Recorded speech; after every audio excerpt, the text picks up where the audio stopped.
చేశారు. రిసెర్చ్ ఉంది, అది అంత రిసెర్చ్ ఆ వెట్టింగ్ అయితే జరిగింది. అంటే ఆయన కొంత అవగాహన తెచ్చుకోవడం కోసం ఇవన్నీ ఓకే. కానీ సార్ ఇప్పుడు ఈ పాస్పోర్ట్ సంగతి ఏంటి? ఆయన ఎందుకని అది పాస్పోర్ట్ ఎక్స్టెన్షన్ దొరక్క ఆగిపోయాడనే ప్రచారం ఒకటి లేదు.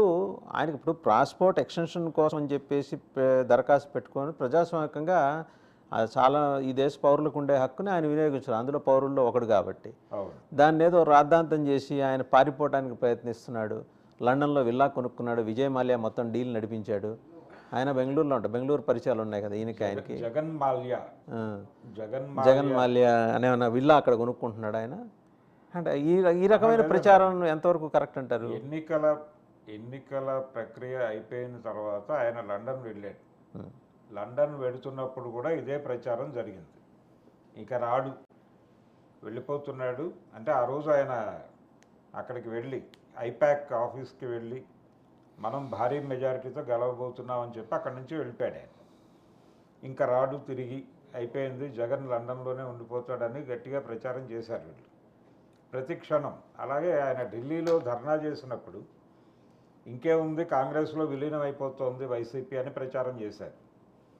ఈ ప్రచార కార్యక్రమాలు వీళ్ళు చేసిన ప్రతిదీ మిస్ఫైర్ అవుతూనే ఉంది. ఆయన లండన్ నుంచి తిరిగి వచ్చేసాడు. అలాగే దీని తర్వాత ఆ ధర్నా తర్వాత పార్టీ విలీనం చేయటం లాంటి కార్యక్రమాలు ఆయన ఏమీ టేకప్ చేయలేదు. దానికి సంబంధించినటువంటి ఏ రకమైన ప్రాథమికంగా ఆధారాలు లేవు. ఇలా ఒక వదంతి యుద్ధం చేసేటువంటి ప్రయత్నం అప్పటి నుంచి జరుగుతూనే ఉంది. అంటే పర్టికులర్గా తెలుగుదేశం మీడియాగా ఎవరినైతే ఫోకస్ చేశారో వైఎస్ రాజశేఖర రెడ్డి రోజుల నుంచి, వాళ్ళు ప్రతి సందర్భంలోనూ ఒక నెగిటివ్ స్టోరీని ఎస్టాబ్లిష్ చేసి ప్రపంచం ముందు పెట్టేటువంటి ప్రయత్నం చేస్తూ వస్తున్నారు. ఇది కొంత తగ్గించుకుంటే మంచిది అనేది, ఇది వికటించే ప్రమాదం ఉంది నెమ్మదిగా.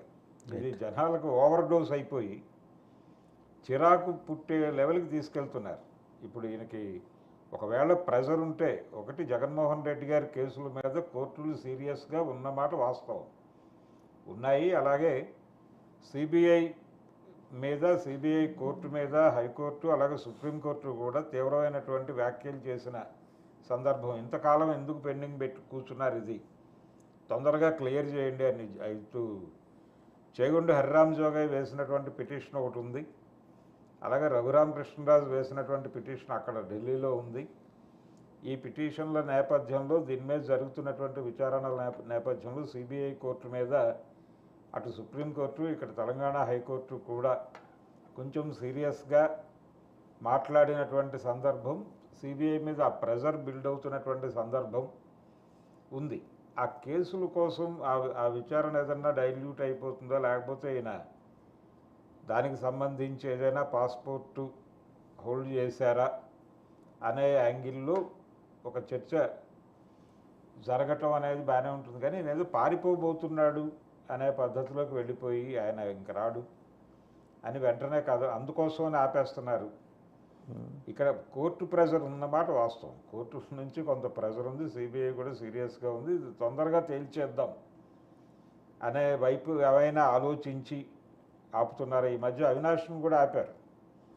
కేసులు ఉన్న నేపథ్యంలో అవినాష్ను కూడా వద్దు. బట్ అంటే పార్టీ సోర్సెస్ చెప్తున్నది ఏంటంటే సార్, ఆయన 5 ఏళ్ల కోసం ఆయన ఎక్స్టెన్షన్ కోసం made is appeal in democratic means. అంతే ప్రజాస్వామికంగా ఆయనకున్న హక్కుని ఆయన వినియోగించుకున్నారు.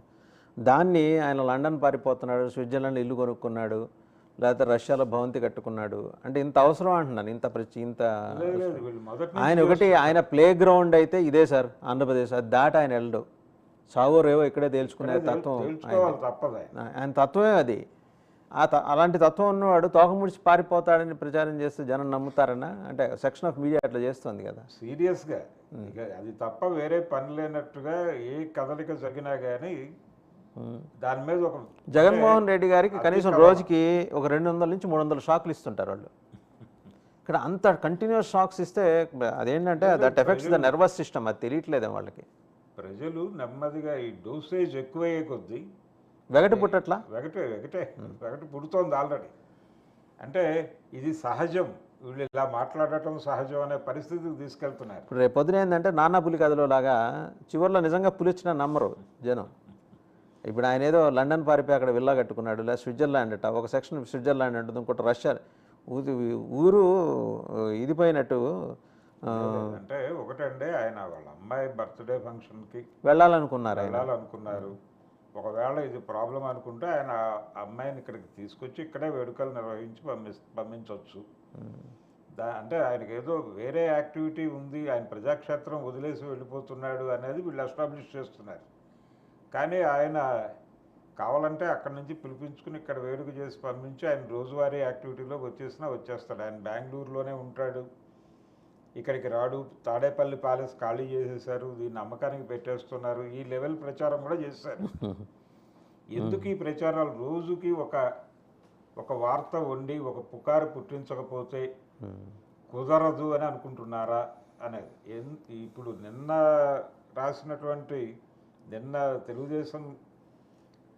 తెలుగుదేశానికి మద్దతు ప్రకటిస్తున్నటువంటి మీడియా కథనాలు కూడా అలాగే ఉన్నాయి. డిస్కషన్స్ కూడా, వాళ్ళకు సంబంధించినటువంటి టీవీ ఛానల్స్లో డిస్కషన్ కూడా మళ్ళీ వస్తాడా, ఒకవేళ అలౌ చేస్తే ఎందుకు అనేది తప్ప, ఇక్కడ ఒకవేళ ప్రెజర్ వచ్చుంటే ఎటువైపు నుంచి వచ్చుండే అవకాశం ఉంది, ఒకవేళ సిబిఐ వాళ్ళు ఈ కేసులు తొందరగా తేల్చడం కోసం ఏవైనా హోల్డ్ చేశారా అనే యాంగిల్లో మాట్లాడే ప్రయత్నం ఎవరూ చేయలేదు. అది ఒకవేళ జరిగితే అలా జరిగే అవకాశం ఉంటుంది అంతే. మన అవినాష్ వ్యవహారంలో జరిగినట్టుగానే కొంచెం ప్రొసీడింగ్స్ అయ్యే వరకు అనేది ఏదన్నా చెప్పుండొచ్చు. కానీ అధికారిక సమాచారం లేదు. ఎవరికి వాళ్ళకి చాలా రాష్ట్రాల్లో ఎన్నికలు జరిగినాయి సార్. చాలా రాష్ట్రాల్లో చాలామంది వాళ్ళు ఓడిపోయారు. ఓడిపోయిన వాళ్ళందరూ ఇలా దేశాలు పెట్టయితే పోలేదు, అక్కడే ఉంటారు, రాజకీయం చేసుకుంటున్నారు. చంద్రబాబు నాయుడు మీకు ఒకటే గుర్తు సార్, మీకు తెలియంది కాదు, Karunanidhi he has waited for 13 long years to recapture the power. ఆయనేం రాష్ట్రం విడిచిపెట్టి పోలేదే, అక్కడే ఉన్నాడు శుభ్రంగా. అవమానాలు ఎదుర్కొన్నాడు.